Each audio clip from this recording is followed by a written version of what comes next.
Okay, thank you, everyone. We're going to go ahead and get started. So I'm going to call to order our meeting. Today is a regular meeting of Hollister City Council, February 17th, 2026. Meeting is now called to order. It's 6:30 p.m. Can we do roll call, please? Councilmember Pache, Present. Councilmember Ascendez, Present. Can't hear you. We can't hear you, Roland. Let's see. You're muted. I'm Oh. present. Try it again. Speaker correct? I'm present. Okay. Councilmember Ascendez, we see you, but we can't hear you, so we'll work on that on our end. Councilmember Okay. Morales, Vice Mayor Deanda. Here. Okay, and also we Another couldn't one. hear you, but Okay, you are we- present, and Mayor Stevens. Here. Thank you. Okay, so Councilmember Pache, can you lead us in the Pledge of Allegiance, please? Of course. Ready? Begin. I pledge allegiance to the flag of the United States of America and to the republic of which it stands, one nation, under God, indivisible, with liberty and justice for all. Okay, great. Thank you for that.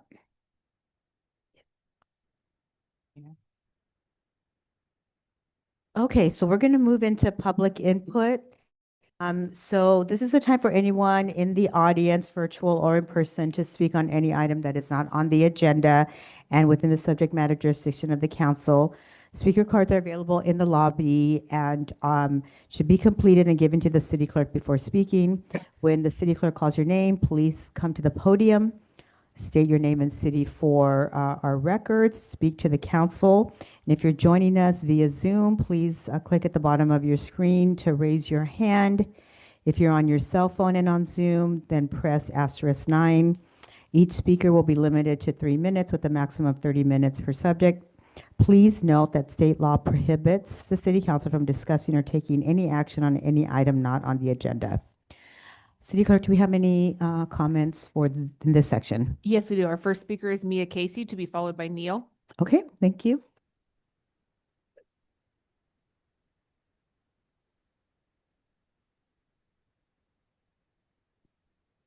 Good evening. Good evening. I am not a scapegoat to be used by this council. And frankly, I was disgusted first with a poorly edited video spread all over social media by Mr. Resendez, and then false statements on TV news claiming that the previous council did nothing about sewer concerns. So I want to correct a few things for you and give you some history.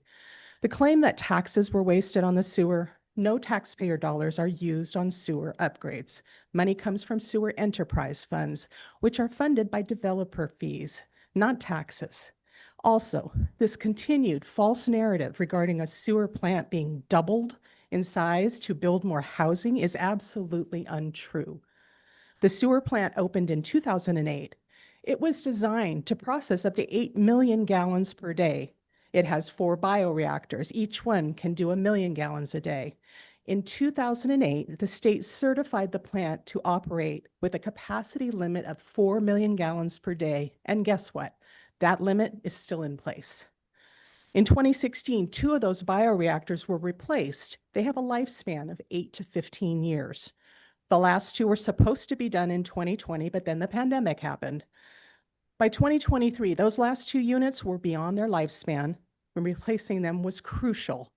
And while new bioreactors may be more efficient and can process more waste, that's not why the old ones were replaced.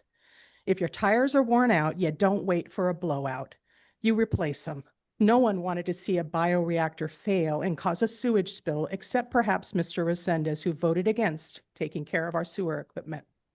Now, this claim about previous council doing nothing, the exact opposite is true. In 2023, after residents voiced concerns, Councilmember Burns urged council for an investigation.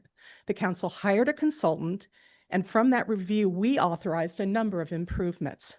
There were flapper valves to be installed to protect odors from getting into people's homes, treatment with bioxide to reduce odor, a $100,000 vault redesign to prevent pooling sewage, and a purchase of a $400,000 sewer camera van for proactive monitoring. In 2024, we took legal action against the cannery over sludge odors. This is all documented in the public record.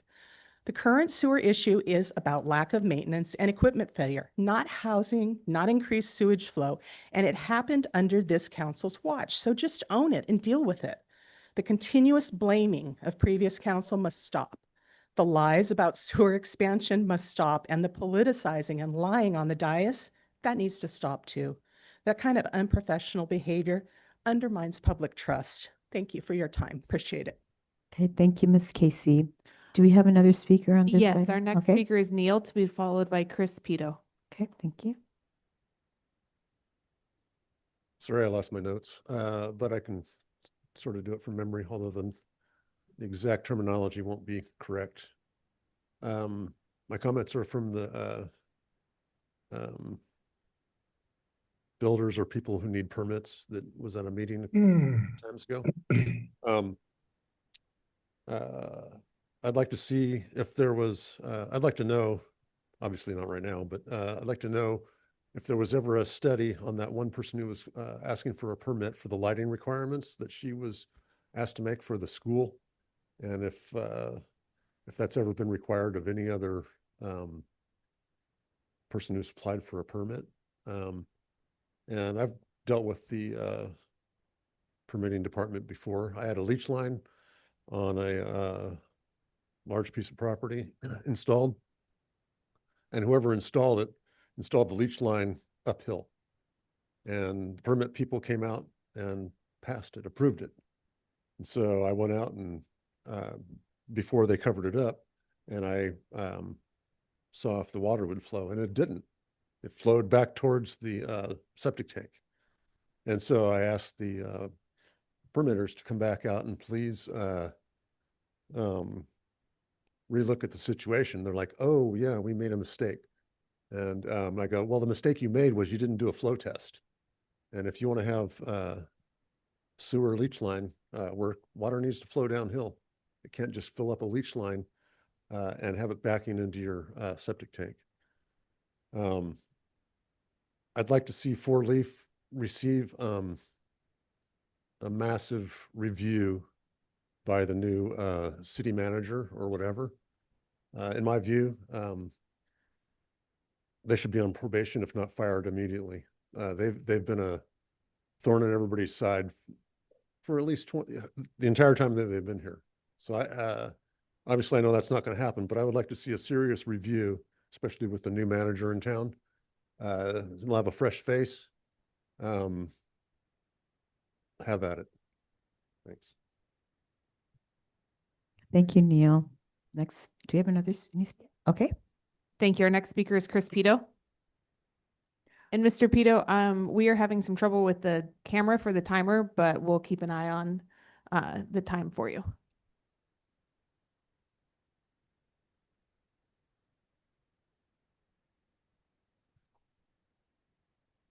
Okay, you can go ahead. Okay.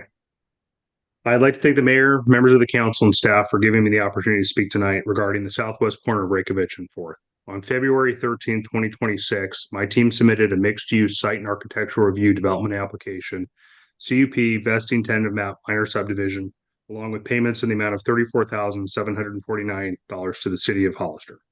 I believe the city may delay taking the above mentioned application to hearing until the housing element general plan are adopted by the city. If that happens, we would then be required to go through a rezone and general plan update, and the city does not have the mechanism to do this. The application submitted meet current zoning and should be considered categorically exempt from SEQA. I believe HCD has approved the housing element in concept, and I believe this is in line with the city's goal to adopt the housing element to avoid a stipulated judgment. And I want to go on record that by reviewing and potentially approving the project under the current zoning, even before the housing element and GP are adopted by the city, the approval will not delay nor risk what is in process and or approved by HCD. But waiting on approving the project will likely kill the development. No net loss government code section 65863 allows the city to review and approve the project so long as the remaining sites have sufficient capacity to accommodate the remaining unmet RENA. The buffer is in place to allow cities to the opportunity to approve projects and keep the wheels of commerce moving forward. I'm here tonight to request the city review the application as categorically exempt with an expedited review of the discretionary application. I'm asking this be done so the project will be reviewed prior to adoption of the GPN housing element and will not require a rezone general plan update. Staff will need the council to confirm they are okay processing and using the housing buffer to satisfy no net loss government code section 65863. And earlier today, I reached out to the city regarding meeting to discuss the above items. It's my hope that we can have a meeting later this week to discuss, so long as the council can provide some direction. However, if it is the will of the council that this project and these developments be residential in nature, then I need confirmation as such. Thank you. Thank you, Mr. Pito. Other speakers? Those are all the speakers for this item. Okay, thank you to all the speakers on that item. We're going to move on to the consent agenda. Do any members of the council have any brief questions or comments about anything on the consent agenda?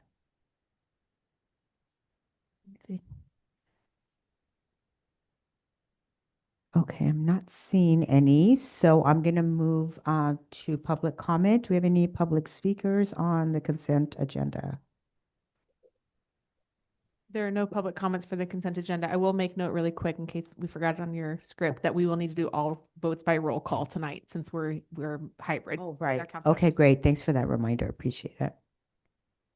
Did you say there's no speakers on the, speakers. okay, no speakers on the consent? So I'm going to bring it back to the council. Any members of the council have any last questions or comments, or would they like any of the items pulled? Okay, not seeing any. So can I get a motion on the consent? Motion to approve the consent calendar? Can I get a second? A second. Thank you. Can we do roll call vote, please? Yes, Councilmember Pache, Agreed. Councilmember Resendez, Aye. Councilmember Morales, Vice Mayor Deanda, Yes. and Mayor Stevens. Yes. Motion passes 5-0. Thank you. Okay, thank you. So we're going to move on to item number 6.1, water rate study, public hearing and adjustments to water rates. Can we have a staff report, please? Thank you so much, Madam Mayor, members of the council, members of the public. We wanted to revisit the discussion about the water rate increases. In your meeting in January, you had given direction that we bring this item back to you today, and so we are. We will be asking specific next steps from you. We'll give the presentation, then we will ask for which rate, if any, you wish to pursue. We can also you can open up a public hearing today to be consistent with Proposition 218. And at the end, adopt a resolution approving whichever rate adjustment you wish to approve. So as far as discussion, as indicated in the report, we simply wanted to connect the dots. We wanted to refresh everybody's memory about how we have executed all the steps necessary under Proposition 218. We also wanted to make sure that the public is aware of why the increases are necessary and also what exactly is a rate. The previous conversations, I think, focused in a number of issues, but not necessarily clear as to what a rate is supposed to represent.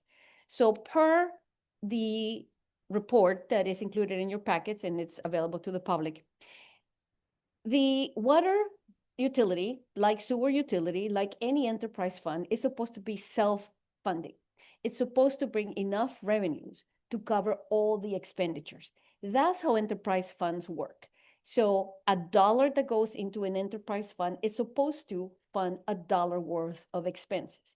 And those expenses have to be in that utility. I cannot, for example, take $1 out of water and put it in the police department. I cannot do that.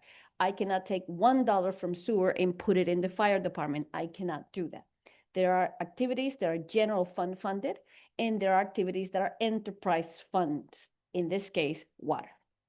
So what goes into the rate? We're supposed to make sure that we cover all the different individuals that have direct responsibility for water, personnel, which means salary and benefits, including retirement and also retirement liabilities. We also need to cover operations and maintenance. That includes, for example, the invoices that we receive from San Benito County Water District and also from Sunny Slope Water District. Why? Because the county sells water to us and Sunny Slope treats the water. So we receive an invoice from those two services. That's part of operations and maintenance. Part of operations and maintenance are also our mains when we replace them, the chemicals that we use, and so on. Capital investments include major capital investments that we have to make in order to make sure that the water is safe and that we're able to convey that water to the homes that have accounts with us. Administrative costs, those are mostly in the areas of human resources, finance, city manager's office.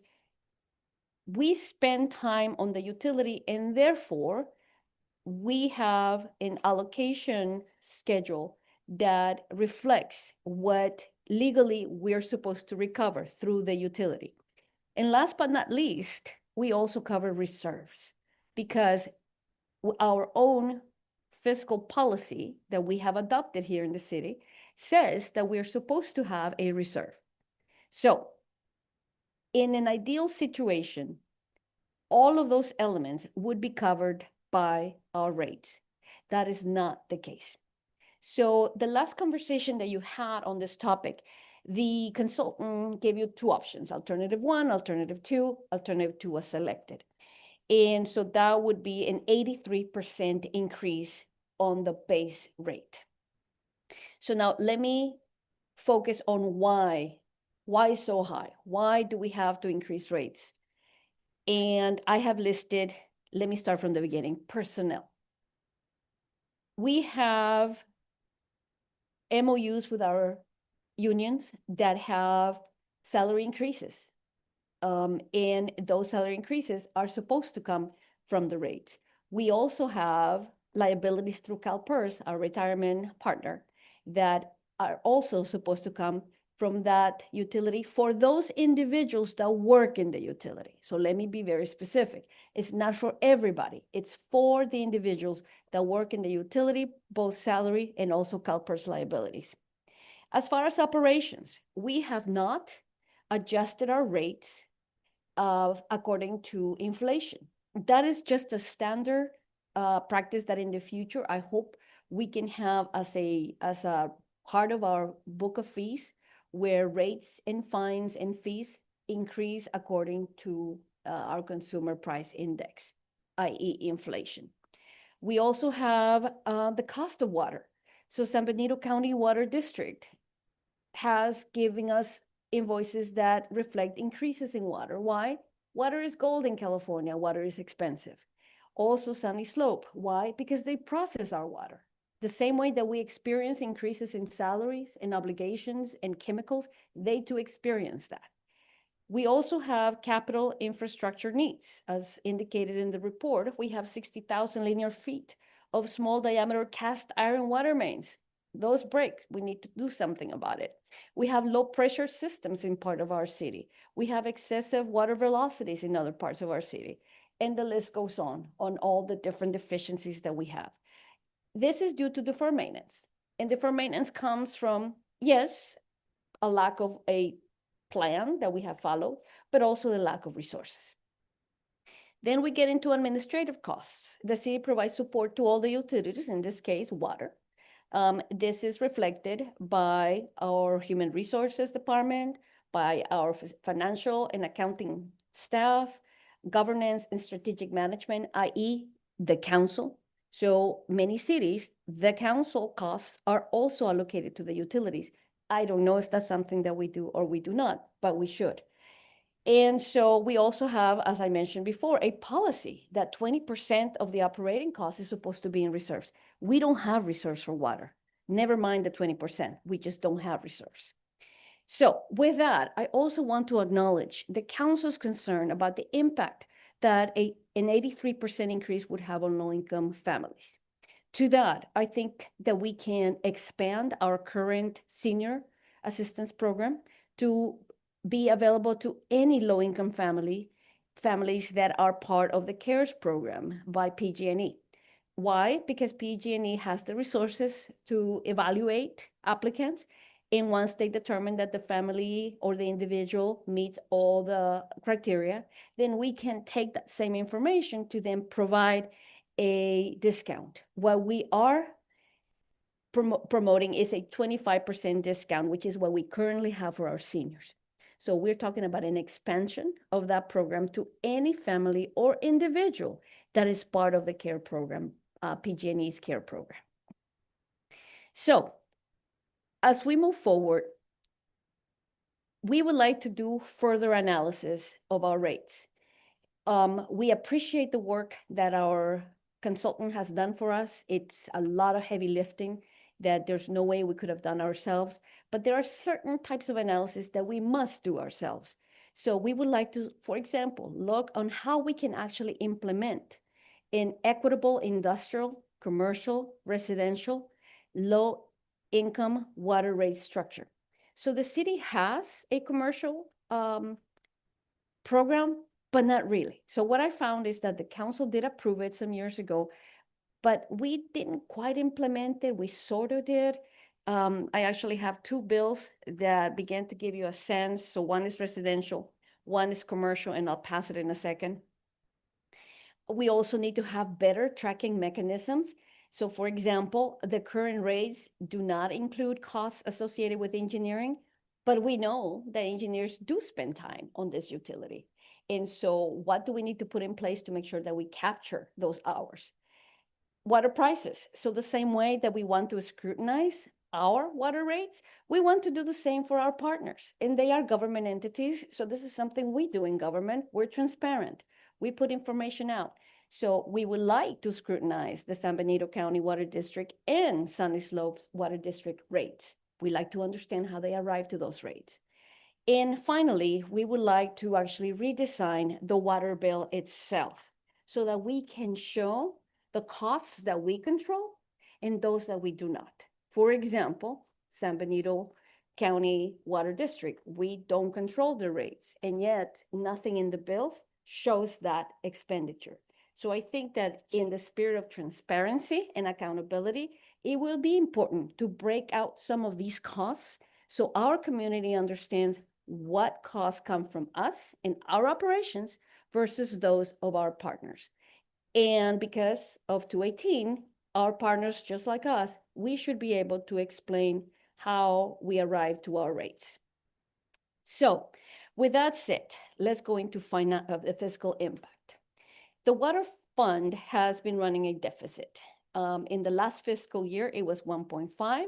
This year, my forecasting of basically looking at trends was about 1.8 deficit. This structural deficit requires careful examination of expenses, which is why we need time to scrutinize our expenses. And alternative 2 increases the rate by 83% over the next 5 years. But again, we need to make sure that we scrutinize our expenses before we move forward. Because we have not done that to this date, and again, I started 3 weeks ago, I'm proposing to you a bridge rate adjustment instead. So that I would like to use inflation, so the consumer price index, as the standard that we want to meet. And I am suggesting that we look at inflation in 2023, 2024, and 2025. The aggregate is 10.3. Now you could look at 6 years instead, which would put us closer to 30%. But I am not asking for an adjustment in rates due to any specific expense or partnership or MOU. It is strictly based on inflation. Because my request is less than the 83% that we had announced in 218, you are able indeed to make that decision today. Whether it's 5, whether it's 50, whether it's 15, as long as it is not over 83%. So with that, council members, I would like to see what questions you may have. Okay, thank you for that thorough report, City Manager. I'm going to check in with members of the council. If you have any questions or comment. I have Councilmember questions, Boucher. but I'll wait for public comment. Are you, okay, are you sure you don't want to ask questions right now so that the public can hear the answers? Ask the questions now, maybe make your comments after public comment. I'll get back to you. I'll Let me wait. come back to you. Go ahead, Councilmember Morales.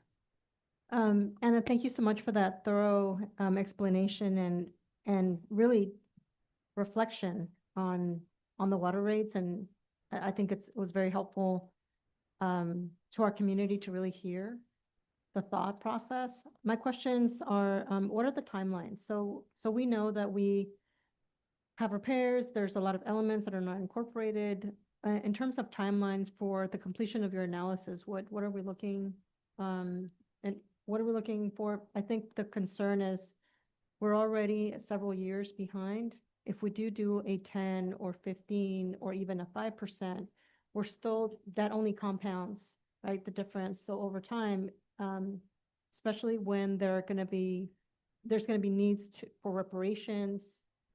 As you can see, we're going to have storms. We know that San Benito County and the city of Hollister, we're going to have some level of flooding and some issues just because of the weather. So I think timelines are going to be important. Another question is, if you get resistance from our partners, because they maybe have not done the analysis, or maybe they're just using a consultant that really didn't underscore the true analysis of what needs to happen, how is that going to be interpreted or accepted or included in your analysis? So to answer the first question, I'm confident that within 6 months, we can come back to you with solid numbers. So that would put us anywhere between September, October, with a little cushion December, but I think that's pushing, especially because December is a short month.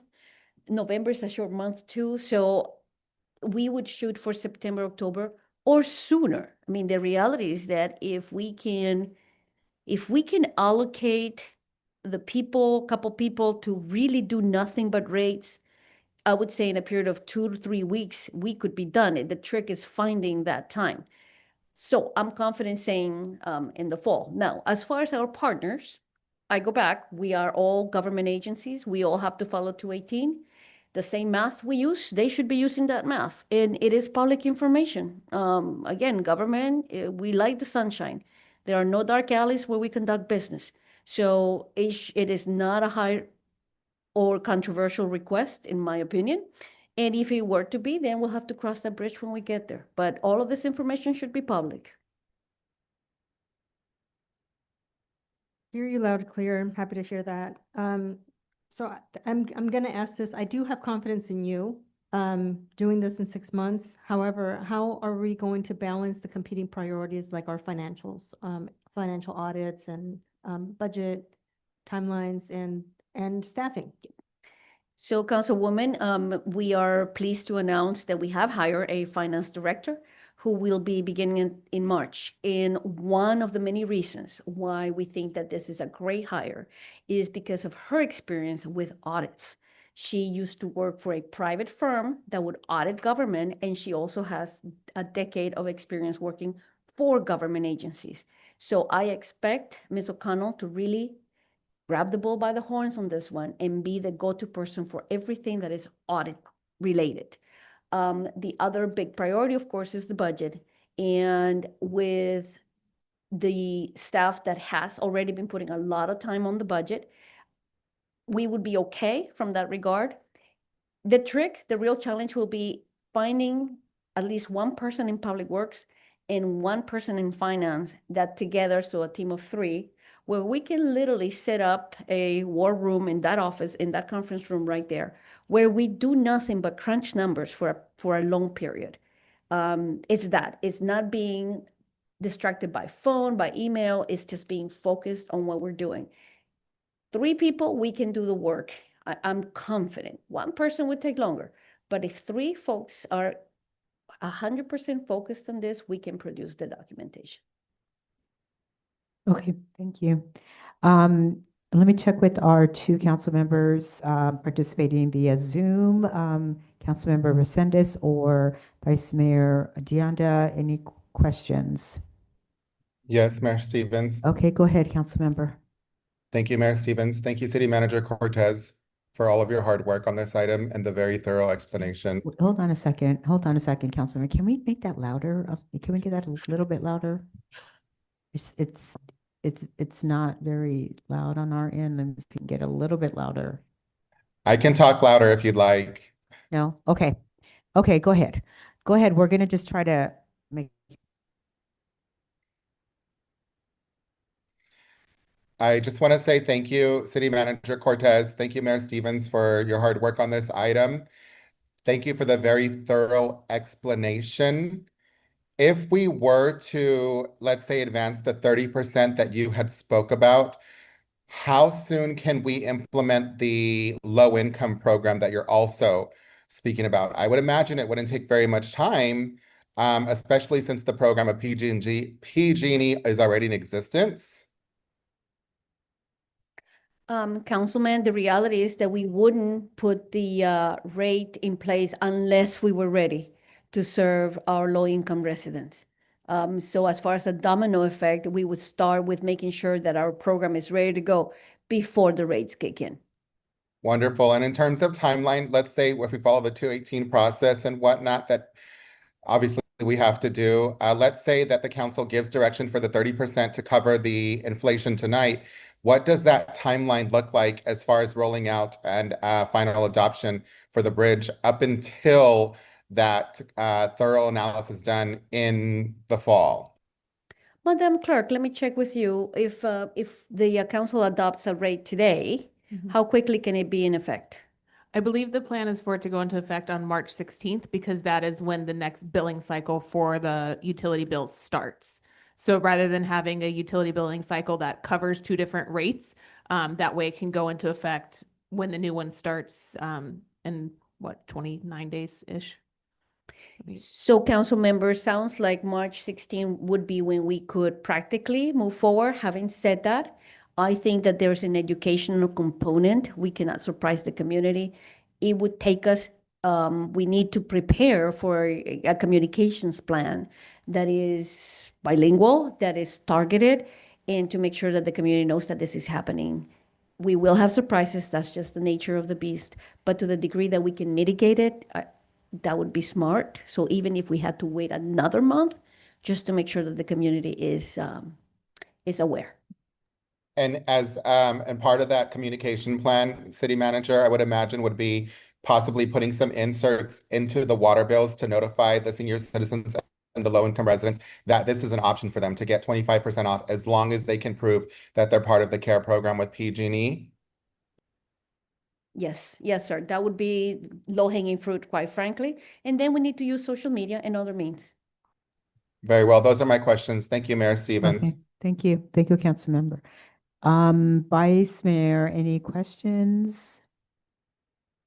No questions, but I just want to say thank you so much for our new city manager, Ana Cortez, for doing this incredible work and just really, you use the expression, so I'll use it again, you grabbed the bull by the horns and really just made this a priority. So I just really, really appreciate all your hard work. So thank you. Okay, great. Thank you. Councilmember Pache, go ahead. Yeah, I just wanted to say that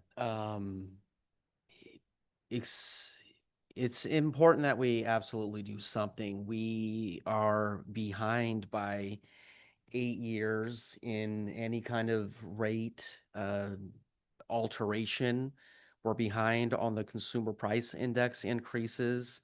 Inflation's gone up by 30%. And as we've just been discussing for the last month, our costs have been going up when it comes to personnel and our aging infrastructure. So doing something now is very important. And communication, I'm really excited to hear, everybody talking about communication because I'm sorry, do we have a actually question brought on the this floor, up. Mayor Stevens? Is there a question on Councilmember the floor? Dolores, can you not hear me? No, do you have a question? What is your question? Okay, I got this. I was just making a Yeah. comment, really proud of us bringing this up. My biggest Okay. question was like, what percentage should we move it to? And it looks like we're moving to a 30% increase possibly. Right, so I think we're doing a bridge increase for like, we want to like maybe consider a bridge increase for tonight and then the more broader increase if necessary after the analysis is done, with the report coming through in the early fall, early to mid-fall, hopefully. And that's of 30%. Well, we'll see what comes of the analysis, right? I think that's what we're thinking. Is that right? Can you clarify, City Manager? Tonight, we would like direction as to whether you will proceed with the 83% that was recommended as part of alternative 2, or whether you will choose a lower number. Okay, okay, and I think your suggestion of the bridge was based on in the inflation rate as a bridge. If we chose to go with the option of allowing more time for more in-depth analysis on your part and possibly 2 other staff members to join you. Is Yeah. that correct? So Okay. it's strictly a bridge to give us time to a further analysis that we can be proud of and we can stand behind. Yeah. And that recommendation probably in the fall will be for a rate structure for the next 5 years. Right now, we're just asking for a bridge to get us there. Okay. Okay, anything else?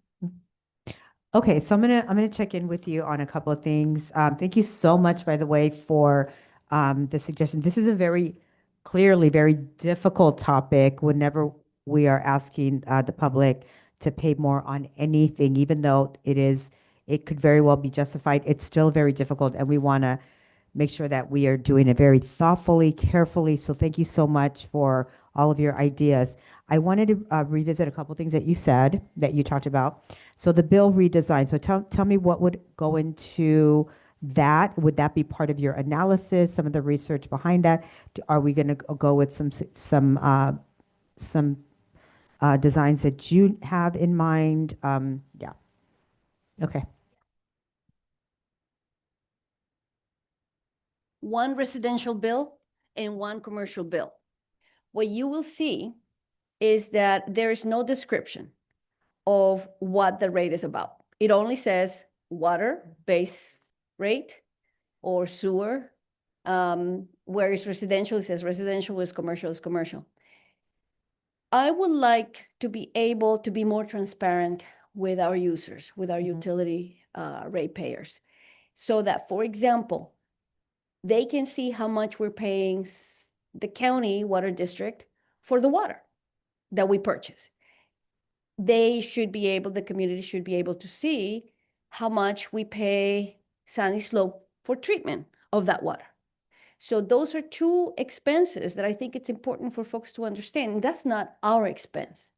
That is our partners. Those are their rates. Mm-hmm. So when they see an increase, for example, let's just say that water gets more expensive and we have to increase the rate, people will know that it's not us. It's not our operation. It's not that we've hired more people. It's not that we have more money in reserves. It simply reflects the fact that water got more expensive. And so I think that that level of detail, not a lot, but enough for people to understand that our rates are not in a vacuum. Sure. They are impacted by other services, other districts. Sure. And so I guess my question is basically there's like twofold, right? It's not just simply the information, which is what you outlined, City Manager. You just outlined like the kind of information that we think should be conveyed in a bill, but there's also the design of it, right? So those are 2 different things. And clearly design matters because we want it to be easy for people to read, easy for them to understand, that it, we don't want it to be so convoluted, like so much information that it's too much to absorb. People don't, anyway, so design matters, information matters. So I guess what I'll just throw out there instead of asking a question is, let's consider both of those, right? And Okay. from both, just in terms of sharing information, but also in terms of the design of it, like the layout of it and all the other stuff. So anyway, And obviously you can get the gist of my question is my concern that we make sure that it is not just information that we're sharing and being transparent, but also that we are being thoughtful about the way the information is presented so that it is easy for people to follow. Thank you. Yes. Okay, and then I had the same question as Councilmember Morales in terms of the reanalysis and the timeline. So thank you so much. I appreciate early fall. Sounds great. September sounds way better than December. If you can do it sooner, even better. Obviously, the sooner the better because there is some urgency behind it. So keep us kind of updated on that. So thank you for the answer to that. And then let's see if there was another question. So in terms, so I wanted to do a follow-up to the low income. So in terms of the eligibility criteria for low income and seniors, the PG&E Cares program is an easy way, right, to determine eligibility so we don't get into too much processing and eligibility determination, which can be a nightmare, bureaucratic nightmare. We don't want to do that. However, there is some process change that will have to happen. So I guess I don't know if I think it's a question, but also just a thought. For me is making sure that that's as easy to an easy process as possible. And then I think if you could tell us, like, if you have any thoughts about how that would be accomplished, because staff time is also important, right? We want to be careful with that as well. So the way that we rolled out such types of programs is by letting people know through the bills that this is coming, so an increase is coming. If you are part of PG&E's CARES program, then you may qualify for a X% discount with the city of Hollister. And here are the steps. And basically what it is you just bring the verification from PG&E. In fact, we might be able to just ask PG&E for that, so we have that in our roster. What we do not want to do is we do not want to see people's income tax returns, any private information we do not want. We will rely on a much larger partner with a lot more money than us to have done the vetting, and so that we can just rely on their process. Okay.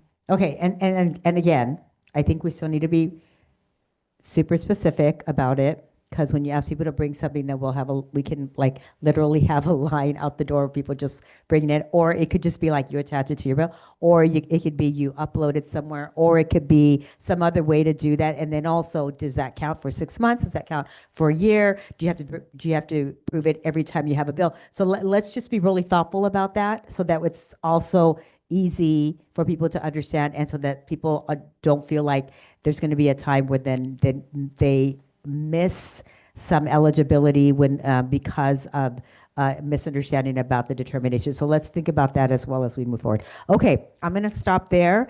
Let me check. I'm going to go into public comment. City Clerk, do we have any comments on this section of our agenda? So I think there does need to be the determination before we open public comment of whether or not the city council wants to reopen the public hearing of the 17th or only take public comments, or sorry, January 20th.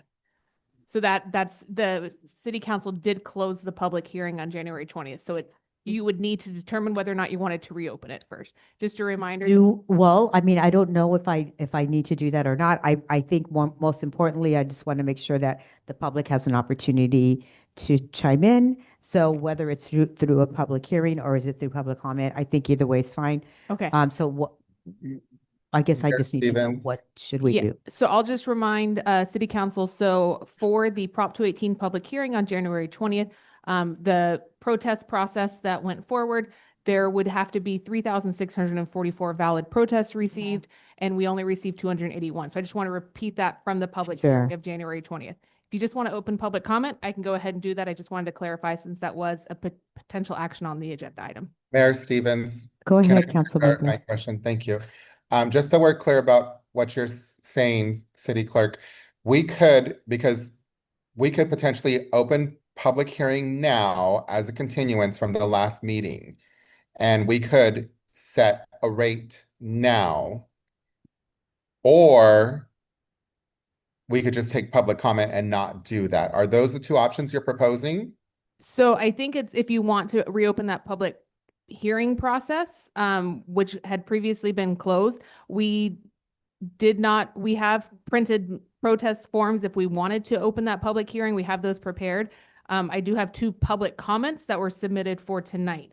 So you've already followed the Prop 218 process and it's full for that January 20th meeting. So I just wanted to clarify since it's a proposed action on the agenda. That's all. Okay, so we have our city attorney. I'm going to check in with you, Jennifer. And I thought I heard our city manager say that as long as it was less than what we had voted on before, that we were okay. But let's check with Jennifer, our city attorney.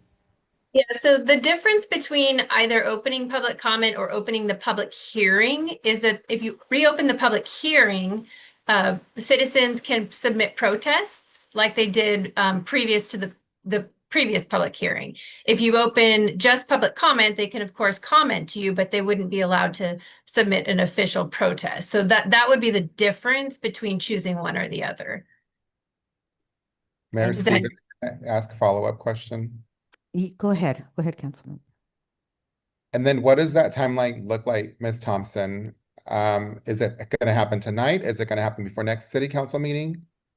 The public hearing is open as long as it's open. So, and you don't vote on if you do open a public hearing and you do want to vote to raise rates or change rates, you have to wait till the public hearing's closed. So you could open the public hearing, hear everyone who's submitted a comment slip, and then close the public hearing and then make your decision. You could conceivably open the public hearing, allow it to be open until the next city council meeting or sometime in the future and allow protests to be submitted during that period of time, and then close the public hearing at the next meeting. It's really up to the city council. And I think that's the question that City Clerk Woodworth is asking. Mayor Stevens, Go ahead. thank you so much. So after hearing that explanation, I'm comfortable. Of course, I want to hear from my colleagues, opening the public hearing, raising it to 30%, but having City Manager Cortez do everything that she said she was going to do as far as the bridge. And then as far as what you had said, Mayor Stevens, I think it's really important to address that comment. I don't think we should go out and get a list from PG&E. City Manager Cortez, I think we should just put inserts in there, put the onus on the resident so that they can then provide us a copy or something like the mayor had said that would be accessible to them, right? So I'm fairly confident opening the closing hearing tonight, if my colleagues agree, raising it to 30%, as a bridge up until the fall, and then having all of those other issues that were spoken about by the City Manager Cortez come back in the fall, and then closing public hearing tonight, if that's allowed, City Attorney. So, okay, thank you for that, because I was going to suggest something very similar to that. So let me just check with our city attorney. Does that, the way that Councilmember Resendez described the process would that work legally? I want to repeat it back just to make sure I understood. So you would open the public hearing tonight, hear whoever wants to speak, close the public hearing, make your decision related to the bridge rate, and then sometime later, when City Manager Cortez is ready, she'll bring back an additional potential rate increase, and do a new 218 notice for that second increase.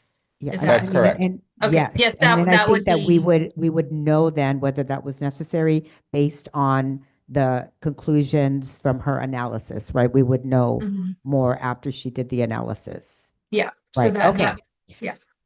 Okay, so let's go ahead then and do that. I'm gonna open the public hearing. We will come back if you guys are okay with that, and then I'll come back to everybody for last thoughts. Okay, so So opening- just to clarify Okay. with City Attorney Thompson, we will need a vote and a motion vote to reopen that public hearing. You can't just do it since is that what we need to do? Well, it was agendized as a public hearing, so. It was an option too. So Okay, the let me option was just- to reopen it as council next steps. Okay, yes, that's correct. I'm just looking at the agenda. Yeah, so Mayor Stevens, Okay, well, let's go ahead then. Let's just do that. Look, can I Mayor get a Stevens. motion to do that then? I'll move to open the public hearing as desired for the Prop 218 hearing of January 2026. Thank you. And Second, I please. would also move that we adopt a resolution approving a water rate adjustment of 30%. Can we do those two things together, or should we do two I separate would motions? recommend doing them I think we do separately. two separate motions. Okay, so can you Very well, then I'll restate withdraw my that? Okay. second motion and just stay with the first one to reopen the Okay, public hearing. can I get a second just on public opening the phone? Okay, and let's do roll call vote, please. Okay, Councilmember Pache, Aye. Councilmember Resendez, Aye. Councilmember Morales, and Vice Mayor Deanda, Yes. and Mayor Stevens. Yes. Motion passes 5-0. Thank you. Okay, so I'm Okay, gonna, with all that, sorry. okay, thank you. We have to Derailing us. follow process. Thank you. Appreciate it. Okay, so 7:21, I'm opening the public hearing on the water rates increase. And we do have two speakers. The Okay. first is Stephanie Castro, to be followed by Neil.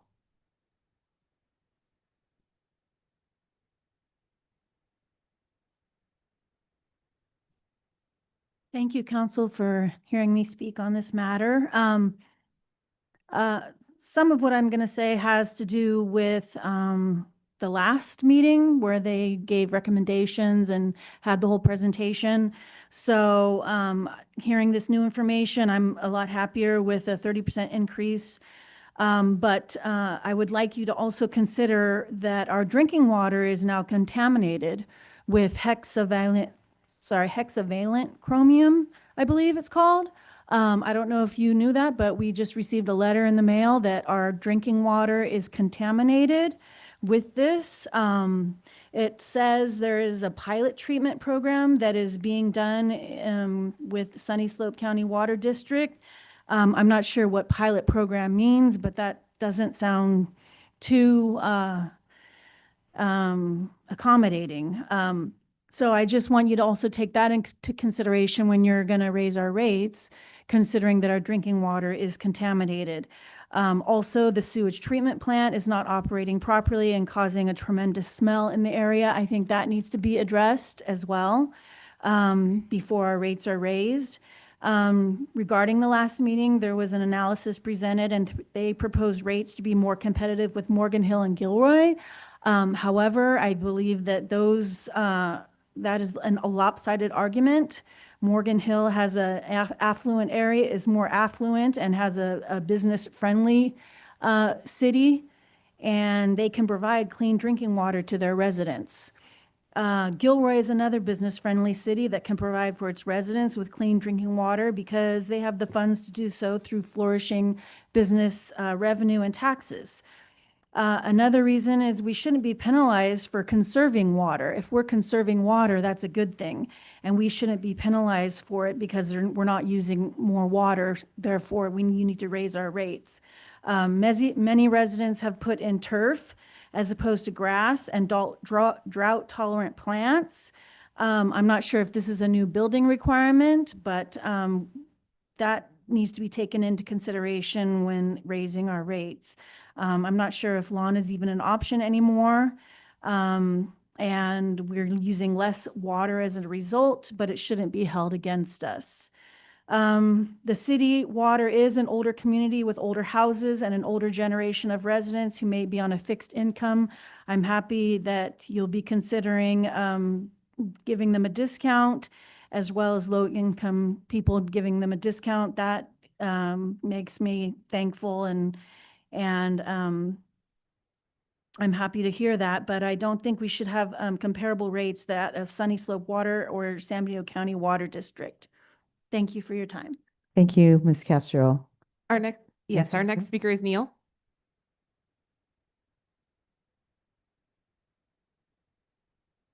Someone is getting out of the water business in a year. I'm extremely thankful about that. I used to set, or I still do set water rates, and I was wondering if you guys have considered using tiered rates. I know there's conflicting lawsuits in the state right now, and people are having different problems in implementing tiered rates. We used to do it. We got rid of it because everybody sort of lowered their rates, but we had one resident who was using about 10 times as much water. And so we charged him a lot until he changed. The other thing that I would suggest, since we're integrating with Sunny Slope, which is sort of immaterial, but you might ask them for comparable bills. Your bills are lower than their bills for comparable water. If you look at what people use on a monthly basis for a family of 3 to 4, it's about 5,000 gallons, and that's just for internal water, because all of us have blue valve. And so we used to use chilled water for a different reason, but you guys might consider it because what the last speaker was saying, if people are watering and have huge lawns, they should pay more above drinking and showering and clothes or whatever. I guess I won't comment on I'll just talk with you separately about the chromium. But you guys should ask, what is the dilution technique that they're using? A lot of the well places around here have that contaminant in it, and Sunny Slope and or any water company aggressively would want to get rid of that well, but the state requires that all water companies have redundant water systems that are backed up by well versus what comes in from surface water or whatever, like blue valve that gets merged, at the end of Sunny Slope. So the state mandates that that all of us water providers have a backup well, so that we can, if the water gets cut off from the feds for whatever reason, we can supply water uninterrupted. So we kind of have a state mandate that sort of causes the problem, because we need wells, and places where people drill wells are good and some are bad. And all along that corridor on 25 is bad. All the way down to Pinnacles is bad because of the decomposed granite. Okay, thank you. Thank you, sir. Thank you, Neil. Other speakers? Those are all the speakers for this item. Okay, thank you. Thank you for public comment. I'm going to then close the public hearing. So we're closing the public hearing. Okay, so I'm going to bring you back. I just want to make a really, really clear statement. We had a special meeting last Monday to talk about some of the issues that we were having with our sewer, as well as to talk about the notice that went out about the chromium 6. And I just want to be very, very, very, very clear. Our water is not contaminated. It is very, very safe. We did note the chromium 6 levels that were at a rate higher than those high enough that the state required us to notify all of our water customers. However, those two levels were noted in two locations, as our last public speaker just mentioned, that it was around wells. It was 2 wells. So I just want to be very, very clear to all of our residents that our water is not contaminated, that there is a certain level of chromium 6 that is, I don't know if the right word is allowable, but that is still considered safe and healthy. And we had a special city council meeting last Monday, specifically for the purposes of getting all of the very detailed information out about that issue. I would encourage anybody who has any questions about that to go back in our archives and look at that, but also contact any of our staff, our city manager and our public works staff about any questions that you have, especially on the notice that you received. But our water is safe. It is not contaminated. I just wanted to be very, very clear about that. Okay. So let me check in with my council members. Any questions or last minute comments before we go to giving staff direction, as well as any other motions? Council Member I Bichet, do last want to minute make a thought. Yeah, I just have a couple of things to say. it is a time for us to make some changes to our rates. It's been a long time. It's a perfect time to do it now. It sounds like we're moving with like a 30% modification just to do the bridge, just for some clarity. A quick question about the bill. At last meeting, Council Member Morales brought up a great point, and it's been a, a part of confusion with a lot of our ratepayers. The sewer being kind of lumped in with the water makes for quite a bit of confusion, and it makes the bill appear rather high because of just the fact that it's lumped in there. And on our example bill, it's way more, it's about half, if not more than half of the bill. Is there something that we can do if we're going to do like an analysis on the bill itself and increased clarity as to what they're paying for, whether it's the San Bernardino County Water District or Sunny Slope Water District, if we're going to get increased clarity on that front, like as to where we're getting the water, what we're paying for water treatment on their bill, is there something we can do to make it a little bit more clear that the sewer is a separate part of the bill? Certainly, I think that this is an opportunity for us to analyze and be critical of this information on how to best convey it to people.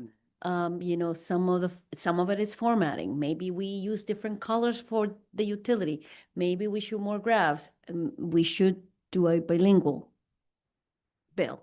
Clear. And so there are things that we'll have to explore to see how to best reassure people that they're not just giving us a blank check, that we are very confident on the numbers that we use, and that we try to be as transparent as possible in how we convey that information. Excellent. And to Mr. Neal's point, there is a difference between the groundwater that's stored in wells and then surface water, and there is a mixture process that goes on. So our water is totally safe to drink. We were being proactive as to be more communicative with ratepayers and people who are drinking and using the water. So a little more clarification on that. The rates definitely have to go up. It has been way too long. So I know 83%, that did sound way too high. We're going to bring it down and get ourselves a little bit of time to reassess this and take a better look at it. So I just want to make a couple of comments and ask those questions. Thank you. Okay, thank you. Councilmember Morales? Yes, I just want to, oops, Jennifer, if we can note that I believe council received two people submitting the statements that they did not want. So I just wanted for the record that it was received. We are acknowledging, and if we can add that to the count. Yes, and we did it. Those were, I believe, repeats of ones we had, so they were already included as well. Thank you. Thank you very much. That's all. Okay. Councilmember Resendez or Vice Mayor, any last minute thoughts, questions? Thank you. And again, I ahead. just want to remind my colleagues, I spoke about this before. Institutionalized gatekeeping is when we say things like the water is completely safe to drink. The sewer has not leaked into the environment. I just want to caution you, we're not scientists. We don't have the information to make such a strong statement. We need to be careful when we're in the public and we say such things. Look what happened with the last council, right? That backfired on them with the problems that we're having on the sewer. So unless you have a degree in environmental science and you've got proven data to say that the water is safe to drink, we should not take such a strong stance on that. We need to proceed with caution. That's my opinion. I've seen this happen before, and I'm not as confident as my colleagues to make such a strong statement. And we just got to be careful about what we say until it's scientifically backed data for us to be able to say that. And I don't think we're at that point. Aside from that, I'm prepared to make a motion for a 30% increase. Okay, wait, my hold on a colleagues second. will I entertain want to that. check in with Vice Mayor Deanda. Any last minute questions or comments? No. And then before you make your motion, I just want to double check with our city manager. Because was that the message that we received at the special hearing? Was it that the water was safe or not? The water in the city of Hollister is safe. Okay, And so I will address this in my report as well. Okay, and that was the only message. So thank you for your cautionary note, Councilmember Morales. We have to be very, very skeptical when it comes to stuff like this. I'm sorry, Councilmember Resendez. And so I appreciate that. And so let's have that healthy level of skepticism. I just want to have us be reminded if that was the message that we actually received last meeting, and that was the message, and that was where my thought was coming from. But thank you so much for your healthy skepticism. It's very important that we do that. Okay, now I will entertain a motion. I'll move to adopt a 30% increase with the exception for 25% discount for senior citizens and low-income residents of the city of Hollister. Thank you.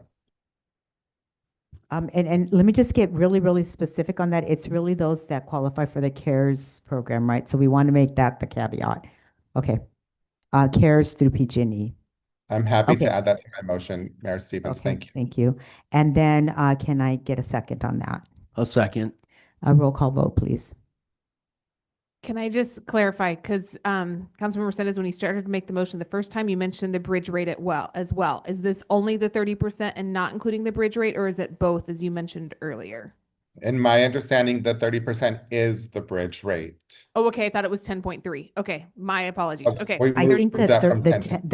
the inflation is included 10. in the 30% with the caveat that we have the opportunity for low income people and seniors who are qualifying for the CARES program through Yeah. PG&E to be able to get that discounted rate. Right. I have a Okay. 25% exception for ratepayers that qualify for the PG&E purse. Okay. Thank you so much. Okay. And then, okay, roll call vote. Councilmember Pache, Aye. Councilmember Resendez, Aye. Councilmember Morales, Vice Mayor Deanda, Yes. and Mayor Stevens. Yes. Motion passes 5-0. Thank you. Okay, thank you. Okay. Okay, so that was a really good discussion. Thank you all for that, and thanks to the public for your patience as we move forward from that. 7.1 Westgate Improvement Project, CDBG, contract number 21-CDBG-NH 20012, grant closure report. Can we get a staff report on this one? Madam Mayor, council members, this item is an administrative in nature. There are certain things that we have to do to comply with our grant, in this case, the Community Development Block Grant. And so we have staff who will give you that report. Okay, thank you.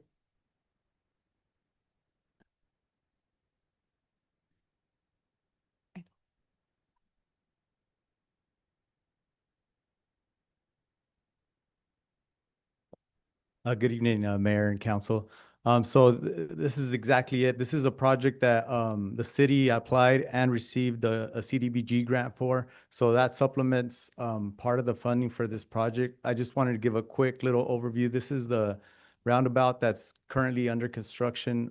It's the West Gateway Roundabout, which is at the intersection of Graff and Bridge Road. I think you guys have probably driven by it on our way out of town.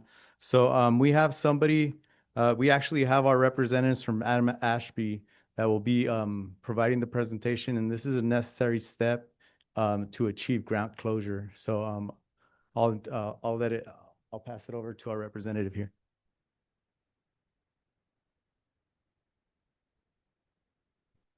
Good evening, Council. I'm Beth Dodd from Adams Ashby Group.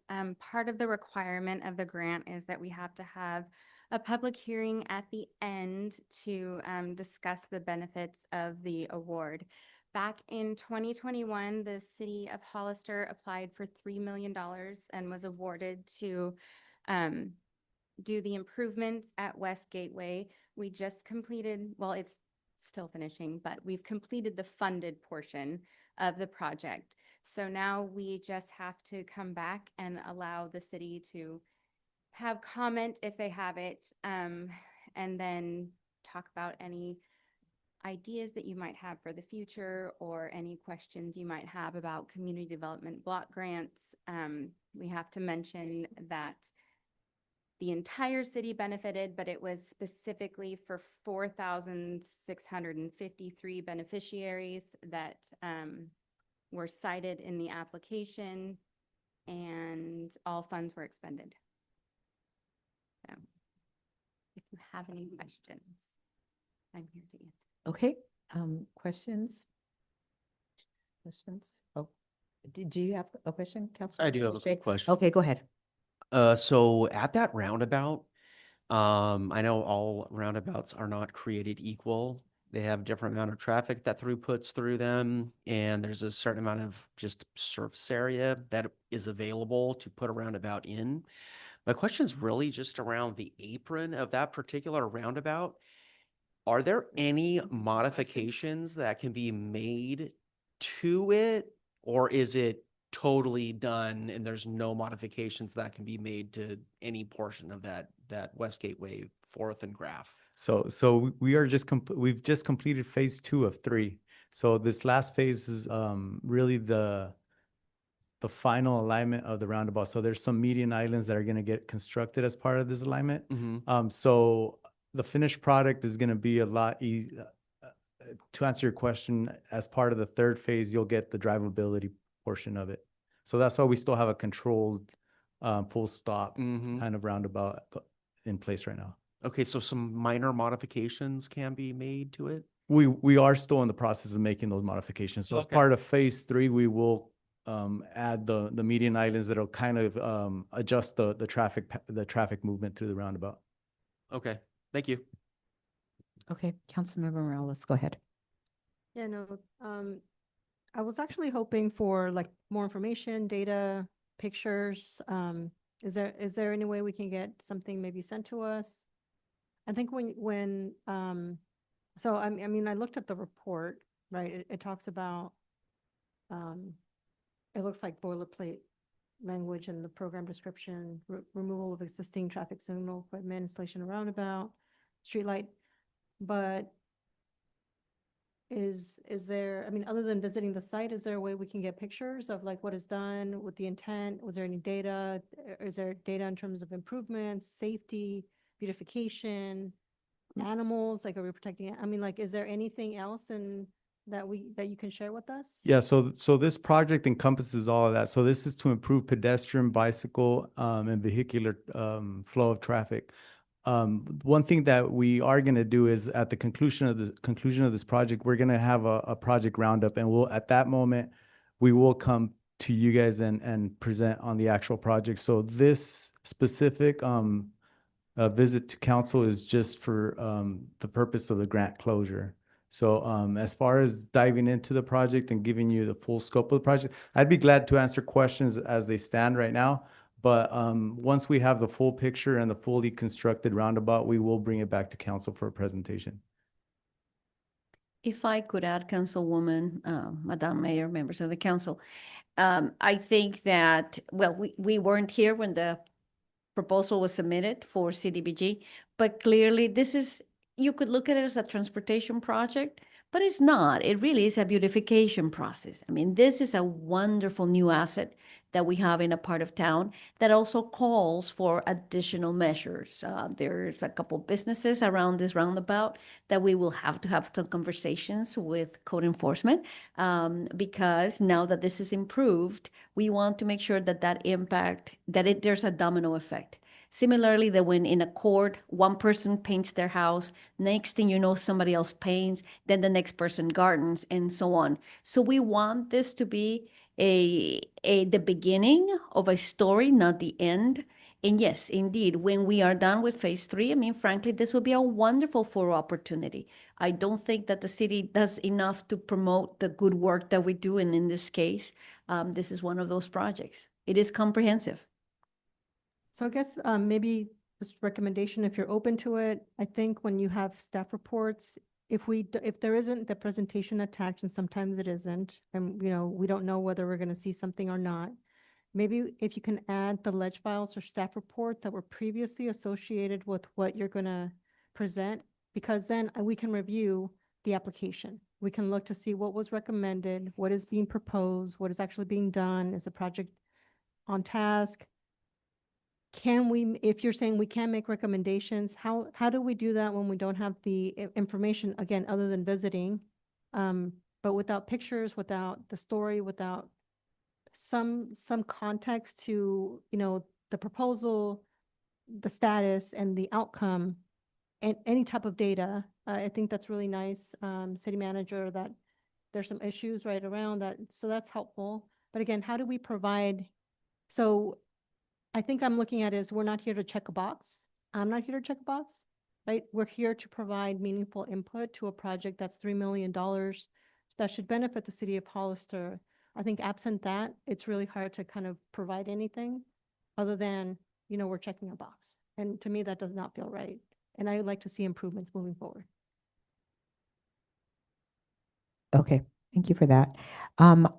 I don't see Councilmember Resendez or Mayor Deonda on the screen right now, but let me just check in if they have any questions on this one.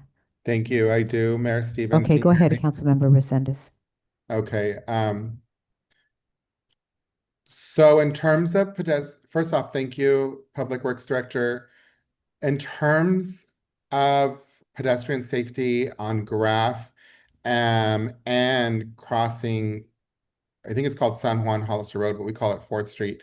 Is there gonna be like just a crosswalk, or is there gonna be lights there? What, it's kind of hard to tell from the slide there, like what exactly does that look like, logistically speaking, for residents to get across the street safely? So there is improved pedestrian ADA ramps, so design path that travels through there. So there will be crosswalks. They as part of the third phase, there is lighting that is going to be installed at this roundabout. So the visibility is going to greatly increase. But there is pedestrian, and I think I don't know if we can put that slide back with the layout on it, and you can.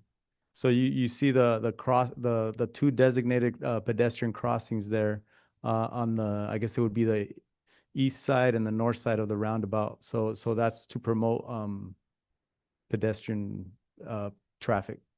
Right. So you said there's going to be lighting. Are you talking about street lights, or are we talking about flashing lights to notify cars that there's somebody crossing there, or both?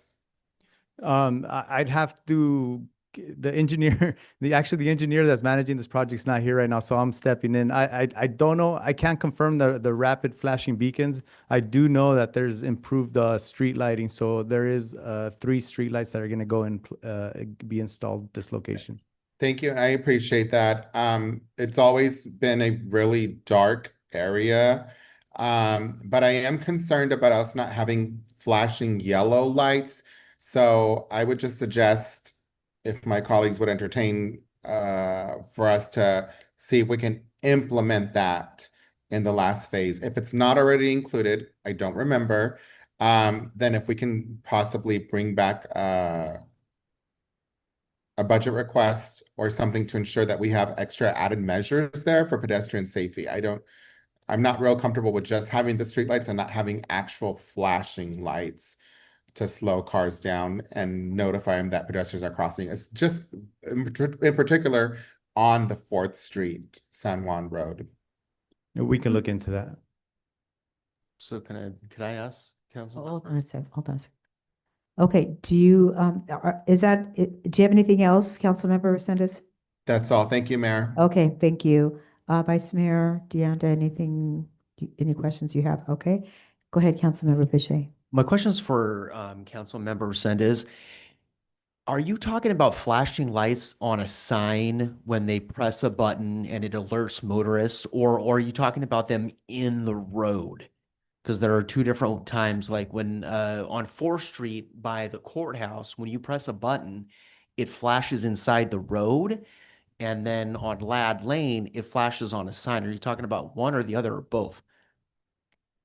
I honestly, I'd prefer both. I Me mean, I too. just think the more, the better, to be honest with you. I didn't realize that. Thanks for pointing that out. Yeah, You're welcome. and maybe that's the question for Public Works Director. And maybe you could bring that back if. Right, I'd have to do a check-in with our engineer, and there's certain requirements on certain traffic, the speed limits and approaches into this, that sometimes adding these rapid flashing beacons create more of a hazardous, unsafe, or a false sense of security for pedestrians, right? And so maybe the visibility is not there. They hit the button for the flashing beacon, and the vehicle cannot fully view that placement of it.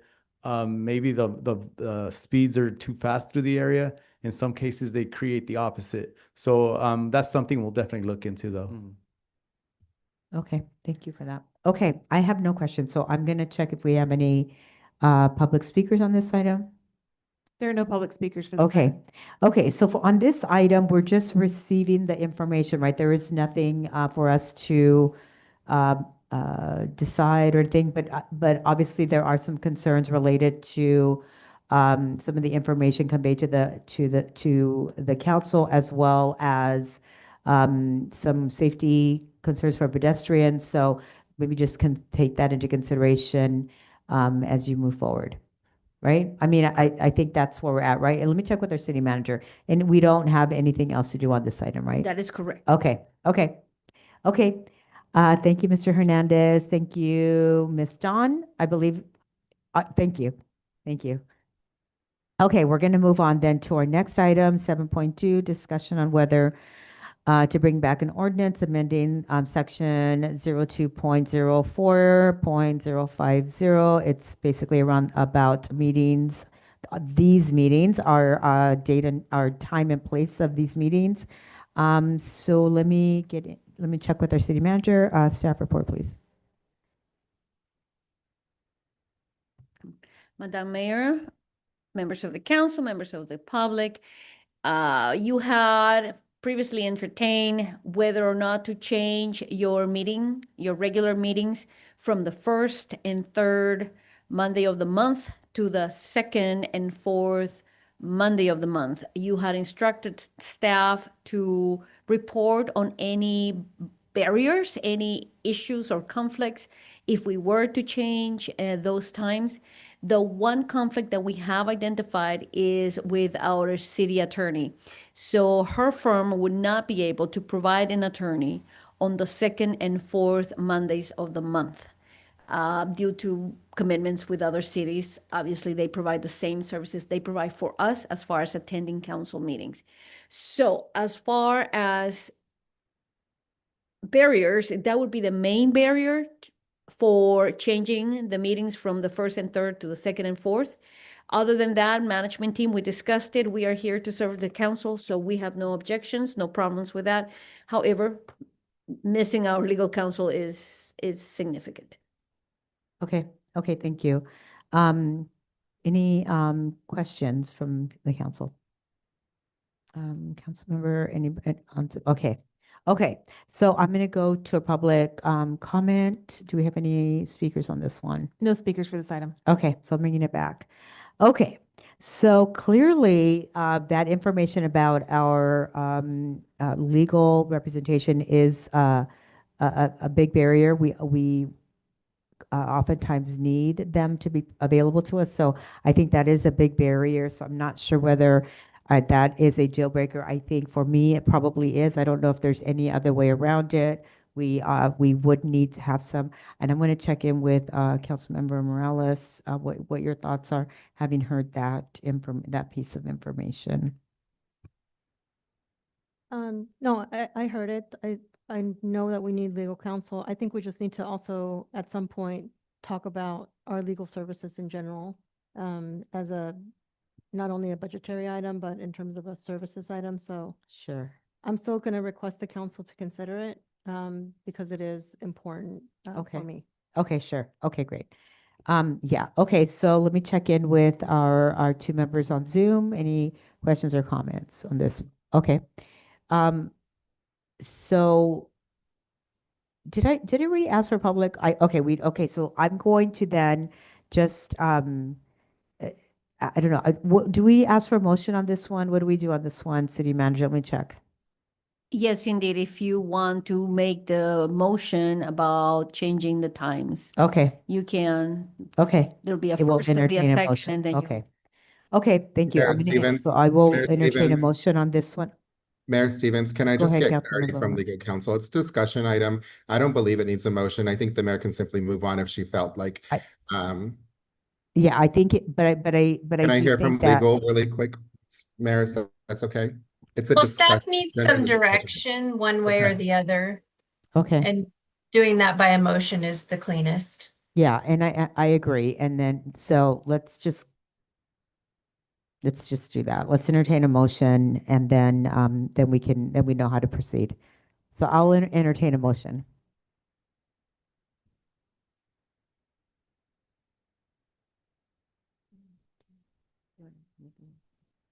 I move to keep the meetings at Mondays, first and third at 6:30 PM. And keep an eye on, if there's a more, equitable time for us all. If that becomes discovered in the future, we keep an eye on it.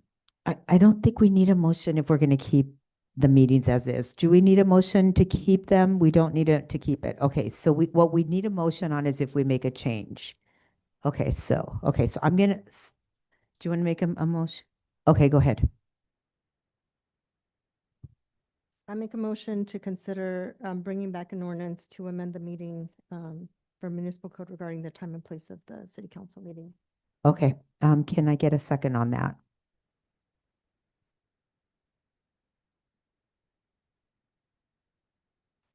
Okay, I'm not hearing a second, so I think that that the motion will just dies there. So we're gonna leave it as is for now, and then we're just gonna move forward.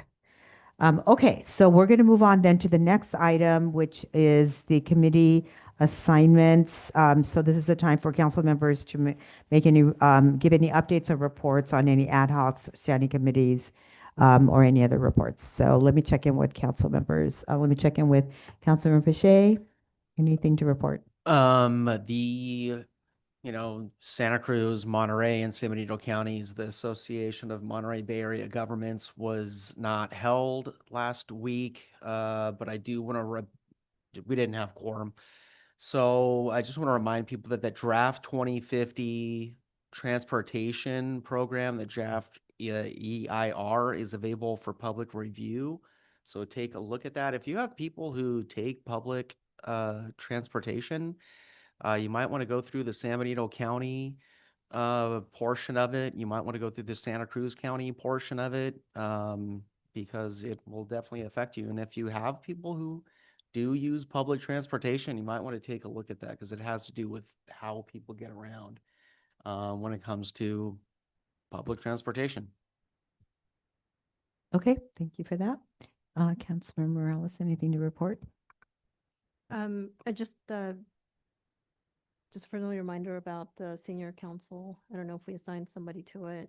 Don't have anybody yet that Okay. can sit in at the time of the date and time of the meetings. And so at this stage, we kind of just are, yeah, we're in a conundrum right now because we don't have anybody that's available to participate in the meetings when they meet.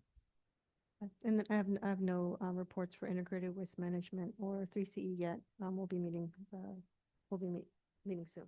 Okay, thank you. Councilmember Resendez, any committee? I have nothing to report, Mayor. Thank you. Okay, and Councilmember Deanda? Nothing to report. Okay. Okay, and I think the only thing that I have to report is on fire, and I believe both Councilmember Sandus and I were at the fire advisory committee meeting, and we changed our meeting times to 4 o'clock, which makes it a little easier for people to be able to participate. That was the big thing, and then we spoke a bit about the feasibility report around the district. And we talked a lot about some of the process involved in that. It's very complicated. LAFCO is involved. There's a lot of data that needs to be analyzed. There's a lot of information that needs to be pulled together. We will be getting a more in-depth report later. Councilmember Resendez, remind me, I think we said April was when we will be getting a next report in. I can't believe remember if it that's was what March the or April. consultant said. I believe it was April, Mayor Stevens. Yeah, okay. And so we'll have more information on that later, but basically it's more about the process moving forward as we are beginning to look into the possibility of creating a fire district. That's what the feasibility report, the feasibility analysis is all about. So we will have continuing information to convey to the public as we get more information. And then the other thing I just want to take advantage of this time is to just talk about, just quickly thank our representatives from our police departments. I saw Chief Reynoso in the back. So thank you to your staff and to our fire department staff who participated with me at a middle school career fair at Hollister prep school about a week and a half ago. It was so fun. And so lots of kudos to Charles Wald and his staff for providing the little goodies that we were able to give out to the kiddos that participated there. It's just an opportunity to begin to, or at a very early age, encourage this idea of public service as not only just a career path, but also as just in general, like just being service minded. It was a very important day, and it was really fun to have this to share the stage with the staff that were there. So thank you to our police representatives, our fire representatives, and for just the school for hosting that. And for me, it was really fun just to hang out with the kids. They were super fun. And then that's it for my report. And so I'm going to move on then to our city manager report. Thank you, Madam Mayor, council members, members of the public. Good evening. Let me start with the housing element update. On Friday, February 13th, the California Department of Housing and Community Development formally notified the city that our 6-cycle housing element has been approved. Let me repeat that. Our housing element has been approved. This is a huge milestone. So I think Friday the 13th has a new meaning. It's a good thing. Our next step is to complete the rezone identified in the housing element to achieve final substantial compliance. Mr. Power and I started our conversations today about the zoning map, and we will continue so that we can properly give you that information as it's available. As far as the general plan update, we are moving forward as expected. CAL FIRE is doing the safety review, and it's already been scheduled. We expect to engage the planning board and the council in late March, early April, so in about a month, we will start coming to you. And hopefully we can then finish it up and submit. Any questions on that before I continue? No. Okay. As far as the community development department redesign, 2 weeks ago, we had a number of members of the public that came and spoke very directly and clearly. And so we listened. And I wanted to let you know that we have a number of milestones that we have been able to accomplish in the planning and development services. Just to give you a sense, we have added in 2 weeks, we have added 2 permit center techs. We have an in-house plan review who provides now question and answer opportunities to anybody that drops in. We have afternoon frequently asked questions sessions with inspectors. We have expanded appointment availability to avoid the problem we heard that people were taking too much time to get those appointments. We are waiting for 4 more additions to the team to make sure that we have the people capacity so that we can address not only the backlog, but also the current load that we have with customers. As far as customer service, we have 1 person now who triages all emails and phone calls. Let me emphasize, now we have 1 person responsible for making sure that they're on top of communications. We heard that that was a problem. We are working with finance so that all customer stations can take cash payments. So we avoid sending people to another building to pay, and without the inefficiency and, the lack of cohesion by having everything in one place. We have programmed computer stations to allow payments for various types in all of those stations. We have checklists for a number of services so that we can create some consistency and predictability. And as of March 12th, we will have the joint session between the planning and the city council, between the planning board and the city council. So I list some of these accomplishments, and there've been others.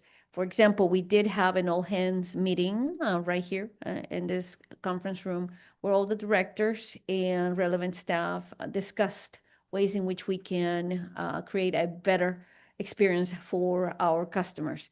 So I wanted to share that with you to again demonstrate that it's not me promising things, but it's actually delivering. We have an incredible management team, and certainly through the leadership of the CDD director, assistant city manager, and basically he wears all kinds of hats, Mr. Powell, all of this has been accomplished.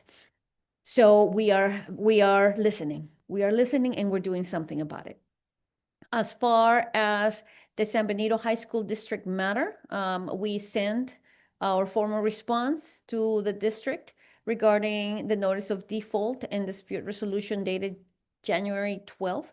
In our response, we clearly stated that the city of Hollister is not in default of its obligations under the 2016 agreement or the 2017 amendment, and that we will continue to discuss this topic until we reach a good path forward.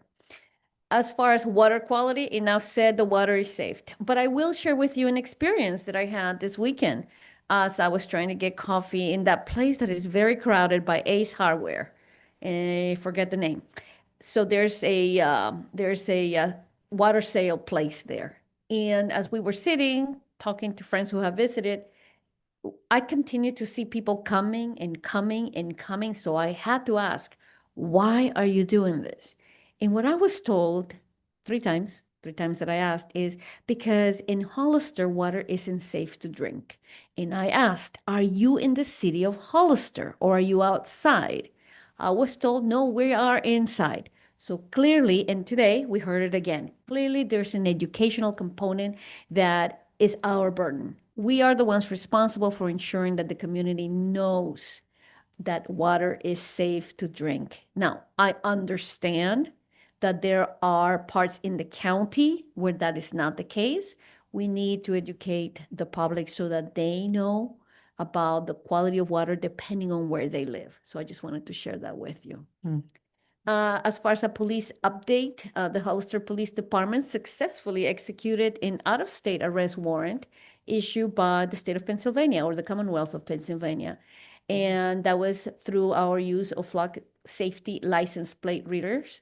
And we were able to catch a very bad person and send that person back to where he came from. As far as some of the complaints that we hear or the issues that have been on the press, let me talk a little bit about the Little Tree Montessori School. Additional guidance was provided to the owners by Mr. Powell. He clarified that his earlier communication was intended to facilitate completion of outstanding requirements necessary for the issuance of a certificate of occupancy. The communications highlighted common items that can prevent passing final inspection and reminding the applicant of state mandated energy requirements. This situation may reflect a broader challenge, which is that applicants and even their own contractors, architects, engineers may not fully understand the city process. So there's not much we can do once we've outlined what is needed, but there certainly is room for improvement on how we can help some of our applicants navigate what for them is a complicated ocean. So we're figuring that out. We've talked about having a navigator. We've talked about having an advocate. We've talked about having an ombudsperson that can help in special cases. We haven't come, a mediator also. We haven't come to a conclusion, but know that we are doing what we can in this particular issue, but also on how to resolve the broader problem of someone not understanding our processes.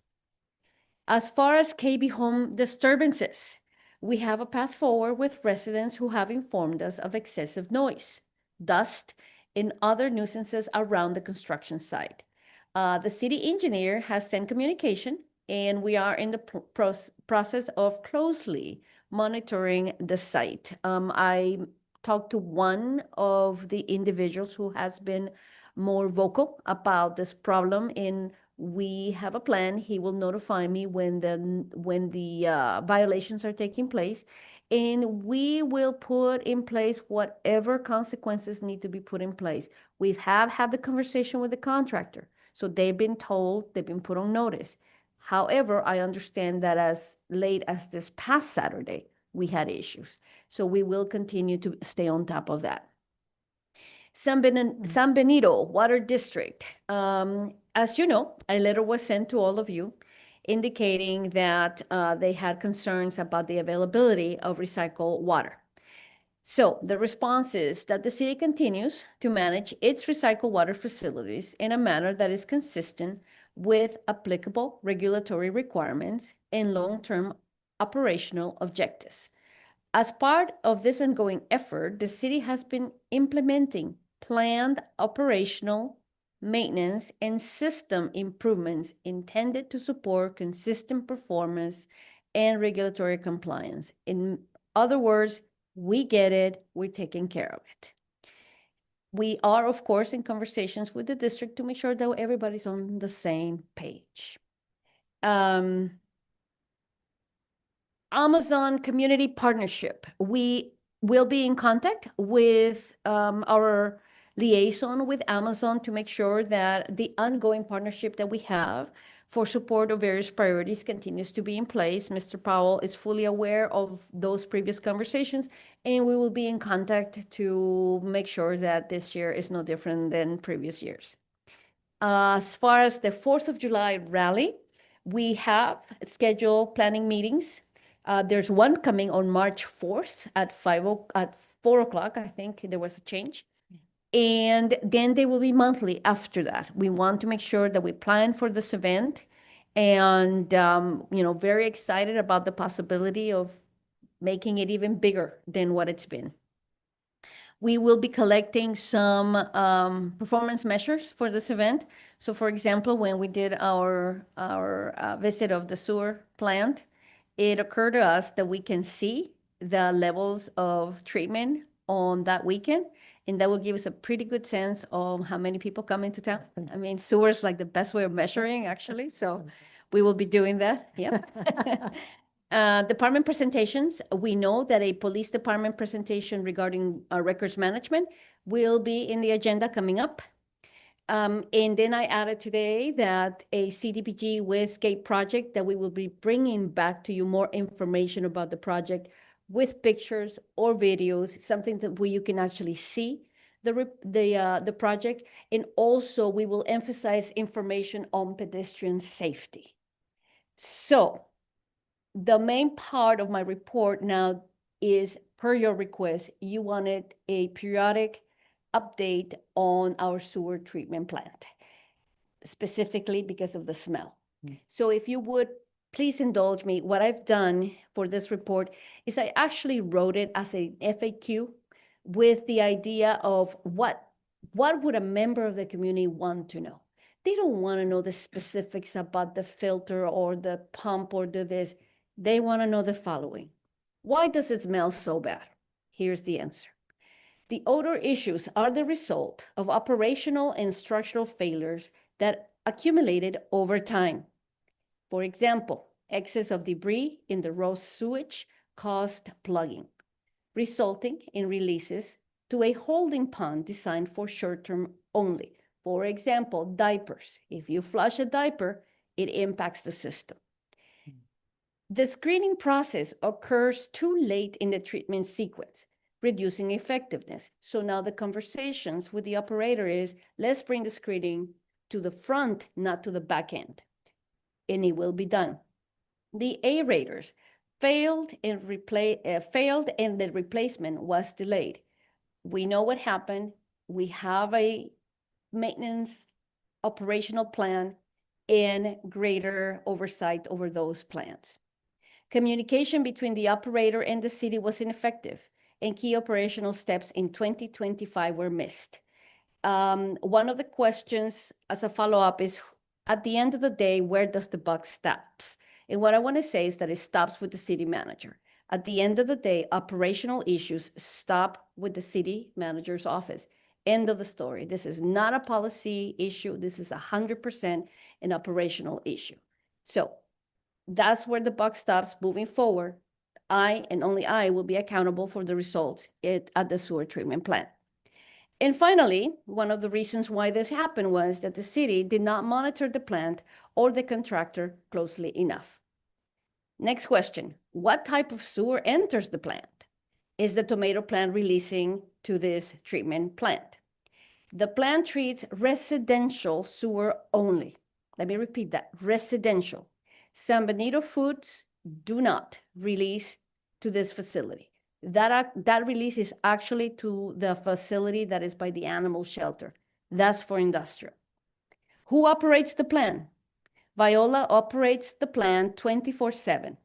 They are a global company operating in 56 countries and also operating in the city of Richmond. They run the Richmond wastewater treatment facility. The reason why I mentioned that is because I am familiar with that facility. I worked for the city of Richmond and actually happen to live not that far from the facility. So one of the things that I mentioned to the operator when we visited was, I don't remember any smells. What's the problem? So it was nice that we had a point of commonality. So I basically said, whatever they're doing in Richmond, that's what I want here. And so that led to conversations about specific pieces of equipment that we need to add. Next question, can the community tour the treatment plant? In Richmond, Veolia has hosted open houses and actively engages with local leaders and the community to showcase improvements and explain operations. Therefore, we should do the same. Again, if it happens in Richmond, it can happen here. Next question, can the city find a different operator? Yes, the city can procure a new operator if necessary. Any private company that operates or manages a public wastewater treatment plant must register with the California State Water Board Wastewater Operator Certification Program, and we can get someone from that list. We would have to do an RFP, so clearly it's not something that we will do overnight. Is it possible? Yes, is it possible? Why doesn't the city operate the plant? The city does not currently employ individuals with the required licenses to operate the plant. So let me emphasize how technical operations of water and wastewater treatment plants are. You need specific certifications. If you do not have them, then in reality, you should not be operating. In this case, we rely on our partner, Veolia, to have those certifications. We do not. Next question, what steps are being taken? Since February 2nd, the city manager and public works director have visited the plant, met with Veolia leadership, and conducted a full operational review. The strategy for protecting quality of life of the residents near the plant and for ensuring released water quality involves two paths. The first is equipment upgrade. No doubt we need to increase our investment. And today in the consent agenda, we had a few items pertaining to the upgrades. The second is an additional operation oversight. The maintenance corrective plan includes improvements to screening, aeration, debris removal, sludge removal, and monitoring systems. The structural corrections under consideration include annual sludge removal, as we discussed last Monday, requiring an estimated 2 to 4 million investment in equipment. In Richmond, sludge gets removed every year. So I go back. Whatever we're doing in Richmond, we need to do here. Relocating screening to the front end of the treatment. Public education campaigns to prevent damaging materials entering the system. This is key. We have to educate the community about diapers, about rags, about hair, and so on and so forth. These items, fact, That's the other one, grease. These items hurt the system, and it can be easily prevented through actions by the users.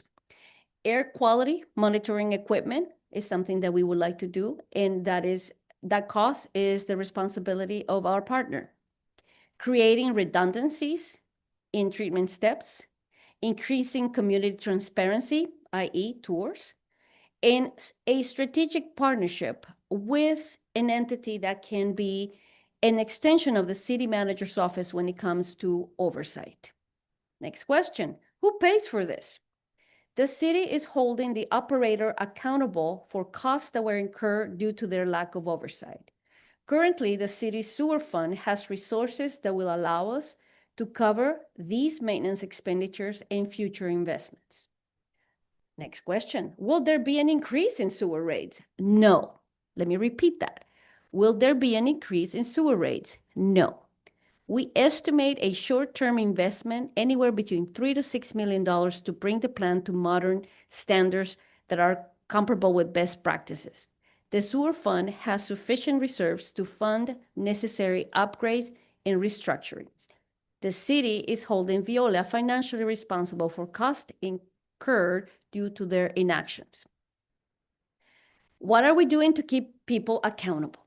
The council has required biweekly city manager reports on progress towards plan upgrades and operational restructuring. We will continue providing transparent updates until the matter is fully resolved. The city manager will add a utility monitor to the utilities operation. This person will report to the city manager, and until further notice, this person will scrutinize water and sewer utility operations regardless who the operators are. So with that said, do you have any questions about our ongoing sewer saga?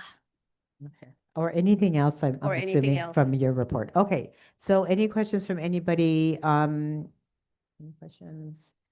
Any questions? Okay, I'm not seeing anything. First of Mayor all, Stevens, oh, you do have a question, I Councilmember do. Resendez? Yes, Okay, go ahead. thank you. So you talked about the aerators, City Manager Cortez. And I know that they will help eventually, but they're going to prolong the smell as well. So what exactly is happening with the aerators, and how long will the smell last?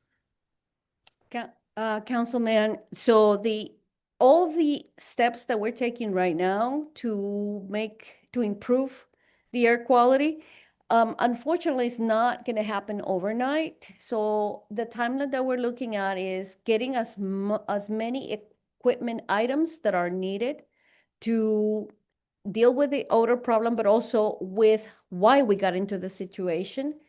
It is safe to say that we will experience bad odor for probably a few more months. Will the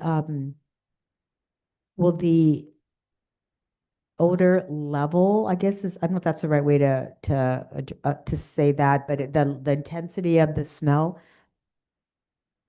decrease. However, I think that at our last meeting, our special meeting that we had a week ago, we did say that the first 30 days we'd still be experiencing this, and then after that, it should diminish and significantly. So do we still think that that will happen?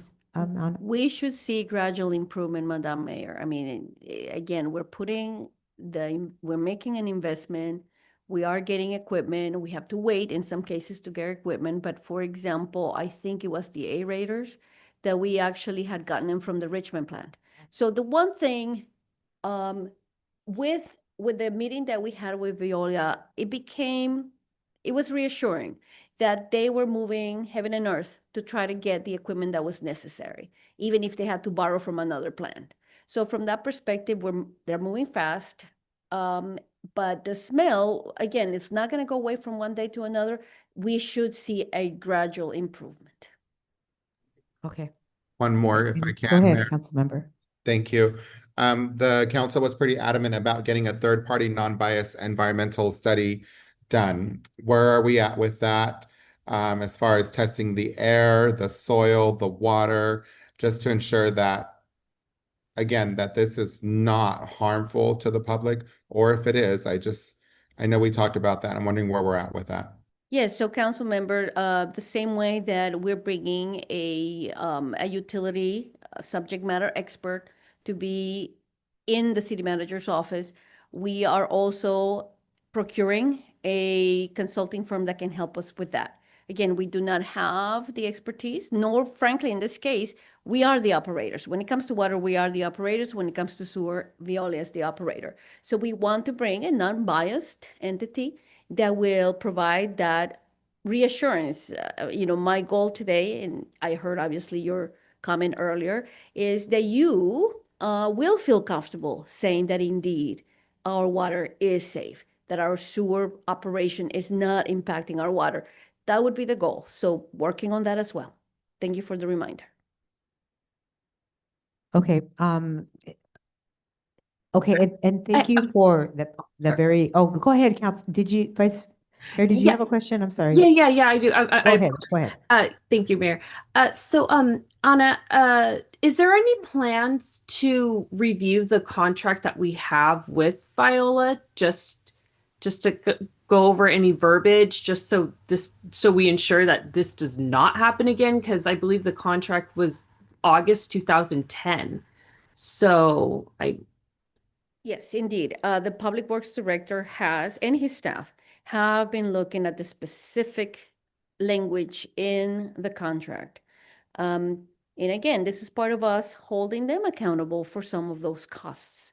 I can tell you that in one situation, an invoice was submitted to us and our Public Works Director basically rejected it, making the point that per the contract, this was not a cost that we would be covering. So yes, ma'am, we are doing that. And do you have like a timeline for that review? And is it like a frequency for just in general, the review of that contract? Oh, it's been done. It's every time that we have an issue now, we have to go back. So returning to the dynamic that occurred here. Yes, somebody should have been on top of the contract just to make sure that the activities listed in the scope of work were taking place.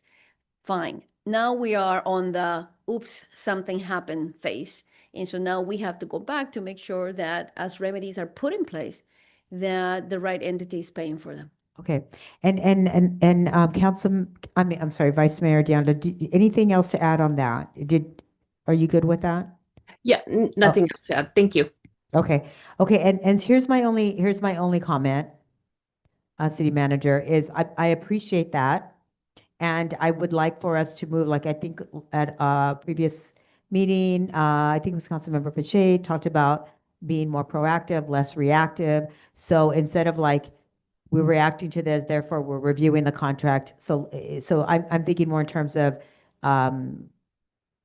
automatic reviews, like that sort of thing. I think that is the way to be proactive on something like this, especially because we know that it is a hot topic, right? And so maybe you could just think about that, and then maybe in your next report, just talk about how what we might accomplish that with this contract. Will do, ma'am. Okay. So thank you for that. First of all, I appreciate the very comprehensive city manager report. I do love that this practice of being more informative during that time. So thank you so much for that. I do want to go back to the things related to our planning and building department. Appreciate the really quick little fixes that you and Mr. Powell were able to make. Thank you both for that, as assistant city manager and city manager. These were the kinds of like really practical, low-hanging fruit kinds of changes that we were hoping to be able to demonstrate to the public. We want to make sure that we kind of stay on that vein of like that kind of remedies, right? Those quick wins that we can make for the public, especially as we are trying to regain some good faith in their eyes. So let's just keep going on that vein. I think the March 12th joint public meeting with the Planning Commission and the City Council is going to be another place for us to be able to again show that we're trying to be really transparent, that we are trying to there's a good faith effort to make some improvements in that area. So I'd like to make sure that we're like recruiting people to attend, that we're getting the word out for that meeting, that we're using that time and that valuable joint meeting, which doesn't often happen, that we're using that in the most beneficial way, so that we're being really thoughtful about how to move forward with that. So, publicity, planning, reaching out to people, it's going to be really key. So let's just make sure that we're doing all of those things so that we make that meeting super, super successful. I think what I'm hoping is that this is not a time for us to justify what we're doing. It's a time for us to be open to the feedback, whether it is in a positive vein or negative vein from the public, and that we are allowing ourselves that opportunity to be open. So let's just use that time for that, because I think that is how we build public trust. And so let's just use that. And so obviously I want to hear a little more about that before at our next city council meeting, because that'll be before the March 12th date. And I want to make sure that we are letting the public know, being as proactive as we can to let them know about that meeting, so we get some really good attendance and participation. Okay, so that's my only thought. Okay, last minute, checking with council members on any questions for our city manager and her very comprehensive and very, very appreciated report. Any last minute things? Just great work so far. Great city manager report. Great job, Mr. Powell and Ms. Cortez. Keep it up. Thank you. Okay, anything else? Council? I just want to say thank you, breath of fresh air, and I think our community is really tired of hearing a lot of things. They just want to see things being done. At the end of the day, it's about action. And so I truly appreciate and really want to thank you and all the staff for putting things in motion in such a short period of time. To really demonstrate that we have not only the willingness, but we're listening to our community and really taking action to meet their needs. So I just want to say thank you. Thank you to staff. Ditto. Okay. Okay. Anything else? If not, I'm going to adjourn this session of the city council meeting.